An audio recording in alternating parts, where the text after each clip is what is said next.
Step 3, how do I take money? Setting up your payments is crucial. You know the solution that you're selling. You know who you're selling it to. Now you have to be able to take money. When you start talking to people about the solution that you offer to the right people, the ideal people, they're going to come up to you and say, I love this. I want to work with you. How do I sign up? This piece is crucial. You need to be able to know how to set up your payments. So there are simple ways that you can get started quickly. One of the ones I will share with you is Stripe. It is a payment processor that also integrates with all types of other applications, other ways that you can take money. Stripe is the payment processor. So when someone says, yes, I want to work with you, and they say, I want to give you my credit card or debit card, you have a way to take that information and process the payment. I do want to make it clear, Stripe is not a bank.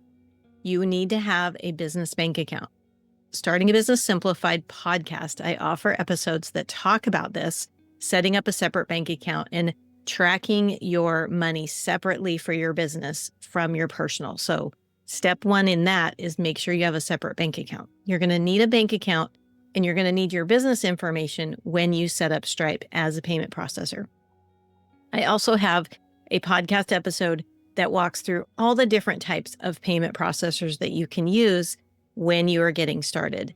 So that episode is key, and I will link to that episode so you can find it easily. So there's PayPal, Stripe, Square. There's other invoicing tools you can use. I highly recommend Stripe. It's what I use. It's easy to integrate with other things, and you can invoice straight from there. That is a really good one to start with. The other way you can take payments is Venmo and Zelle. Those are cash apps that you can use. I do recommend, though, that you track through invoicing so you get your tax information that you need when someone pays you through one of those cash apps. I have an entire podcast episode on how to take payments and what you should do to get set up for that in Starting a Business Simplified podcast. Sign up for the Podcast Listeners Insiders, and you will get early access to episodes as well as links to that particular episode when you sign up. So click on the link in the show notes below and you can get access to that. Action step for this is to set up a payment processor. Again, make sure that you have a bank account set up first separately for your business. That's the bank account number and routing number you're going to need when you set up your payment processor.